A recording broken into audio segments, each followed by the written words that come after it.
I didn't even realize Bora Bora was famous until the cruise ship went in there.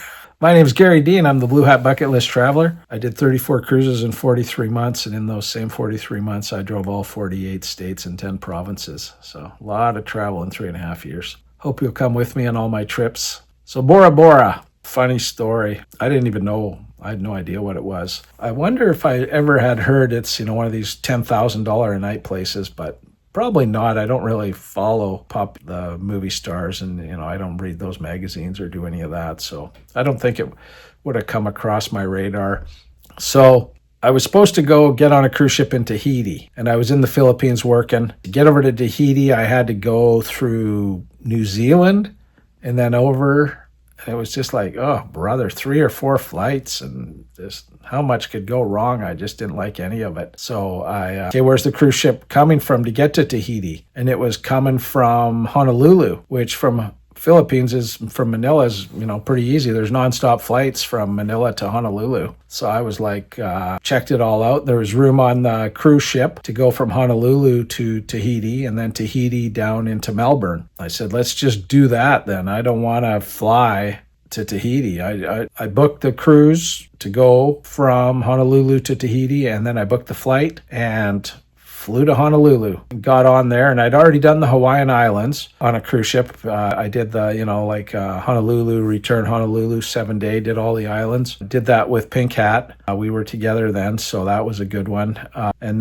So the first few days I didn't even get off because I might have gone off and did a bit of shopping and got some snacks, things like that. But I'd already seen all that before. But then we started going out through the Pacific Islands, and they were impressive. I was like, oh boy, this is nice out here. And then, I saw on the schedule Bora Bora, and I woke up that morning, and when I was up at breakfast, it was 3 times louder than most breakfasts. I could tell that people seemed to be excited that things were going to happen. I didn't know why, and I'm solo. I don't have anybody to ask why, so I don't know what's going on. I got a tour book. That's all I know. I'm going to, and they said it's a smaller type tour company, and, we're going to be open air buses and, whatever. It's not going to be anything fancy, but going to be beautiful, I imagine. It's a Pacific island. All the islands had been amazing up to that point. I always try to get a video going in if I'm up, if it's not, 6, 7 in the morning. And we were arriving at 10 or 11 a.m., just kind of late for arrival. So around 9:30, I figured, well, I'll just go to the front of the ship and check it out, see what I can see. And I get up there, and they're literally 10 deep off the forward bow of the ship. It was the NCL Sun, which is a smaller ship. It was just packed out there. And it's got a nice forward view, right? Outdoor forward view, so I was like, what? Usually I'm, there might be 4 or 5 of us that are out there, and we're video people, so we're making stuff for YouTube. So all of a sudden there's all these people, and I'm like, that's kind of weird. I guess something's happening. And there's nothing. I don't see anything, and I know it's an island. Everything's been an island, so I'm kind of looking around, waiting, and people are, oh, there it is. And it does look amazing. I got to say, it is a big, high island sticking up out of the ocean. Because of how it all is set up, the sand is so white and the water is so blue that it just is, you couldn't paint a better picture than that. If you were to tropical paradise with the island and the beaches and the water and everything, that would be Bora Bora, I gotta say. And then I hear people, oh, that's the place that's $10,000 a night. And I'm like, what? $10,000 a night? We're pretty lucky to be going here then, like, what are we paying? $250 to be on this cruise ship, and that includes our food for the day, and we're going to be in Bora Bora. Those people paid $10,000.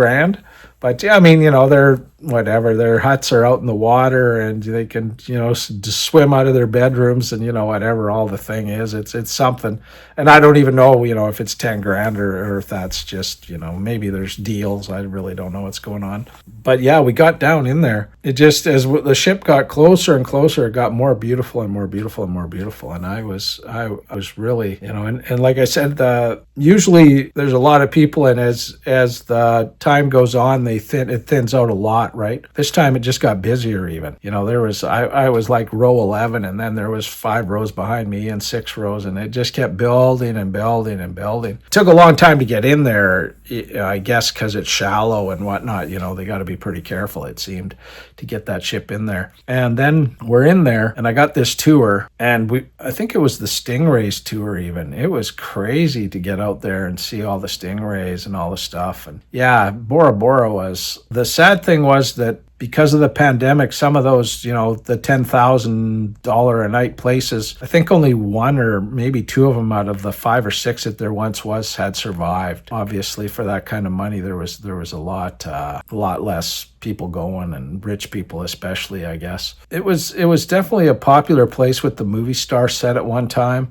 It was kind of off the hard enough and expensive enough that to get to and use that, a lot of people didn't go. So it was, kind of exclusive almost to rich people. So that kind of is what made Bora Bora Bora Bora. And then, now cruise lines are coming in and things, over the years it got more commercialized. But still, it's very, I would have to say untouched. It looks very, with the wooden huts and the piers, and the huts are going out into the water and whatnot. You would still expect, something exclusive to be. It was very amazing. The weather was amazing. The people were amazing. The people are very geared up for tourists, the locals, because it is, just such a tourist spot. If you're going to Tahiti, it's close enough to Tahiti for sure. I think people probably fly from Tahiti to get there. So what happened was I was doing back-to-back, like I said. So going from Honolulu to Tahiti, we went in through Bora Bora. And then we get into Tahiti, and a bunch of people get off, and those of us doing back-to-back, staying on to go from Tahiti to Melbourne, and a bunch of new people get on. And because so many new people got on, we went back to Bora Bora, spent another day in Bora Bora. So I got 2 days in Bora Bora, which was amazing. And if you've ever heard me talk, I never get off if I've been there before. It's like, I've already saw that. I did the highlights. I'm on a cruise ship. I'm on a 5-star hotel. I don't need to get off and find comfort or do anything. And so I just stay on the ship, do a few videos, look around. I remember this place. I've been here, so I'm not going to go again. Bora Bora, I got off again. And I had just been there like 3 days before, but I did. The Bora Bora was that amazing. To go from a place I didn't even know existed and what it even was to, ranking it probably in my top 2 or 3 places that I've ever been in the world. I would never, make it home or anything because it's very expensive. I'm a city guy. I don't like to have to do little airplanes and ferries and, that. I don't find that to be a way for me to live, and generators and, just that whole kind of lifestyle. But to visit, I found it to be wow. I went twice on the cruise ship. I wouldn't go again. I'll say that, I'm not going to go there and spend a week or anything. It's, there's easier places to get to with beaches that are similar and definitely less crowded. Bora Bora was busy, lots and lots of tourists. That day we were there was 2 or 3 cruise ships. And then, there's flights, people coming and going all the time. It's very, very popular. Yeah, and so I was posting on my Facebook, my personal Facebook, for my mom and my family to follow me and whatnot, and my friends. And they're like, wow, you're in Bora Bora. And I was like, yeah, I didn't even know that it was. But they're like, what? You're such an idiot. I was like, yeah, well, geographically challenged. I saw Bora Bora. I loved it. I got to say, if you get a chance, definitely go. And if you can't afford the expense of however many $1,000 a night it can be, just get on a cruise ship and go that way. Do a 10 or 15 day cruise for less than you could spend in one night there. So cheers. Hope you're doing good.